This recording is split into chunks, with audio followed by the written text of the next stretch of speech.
Hi friends, welcome back to my channel. आज আমি তোমাদের দেখাবো খুব সহজ ও সুস্বাদু একটি রেসিপি, ঝিঙের ভর্তা।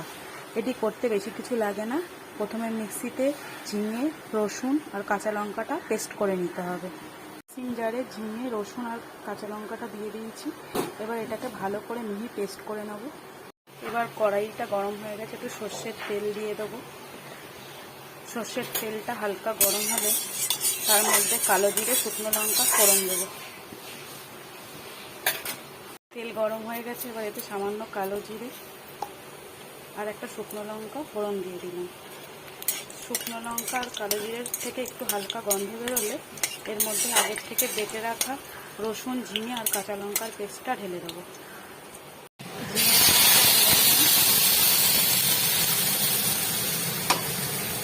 এবার এটা ভালো করে একটু হালকা নাড়াচাড়া করে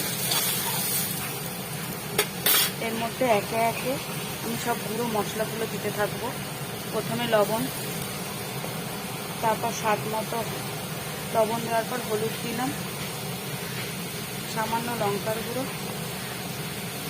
এই দিয়ে এবার ভালো করে নাড়াচাড়া করবো মিশ্রণটাকে।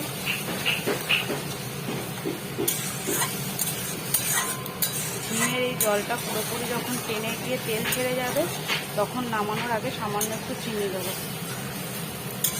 বেশি কিছু উপকরণ এই রান্নাটিতে লাগে না, খুব কম সময় চটজলদি একটি রান্না, খেতেও ভালো লাগে গরম ভাতের সাথে। জল অনেকটাই টেনে গেছে, এই পর্যায়ে আমি একটুখানি চিনি দিয়ে দেবো। চিনি দিলে রান্নার স্বাদটাও ভালো হয় আর জিনিসটাও খেতে খুব ভালো লাগে।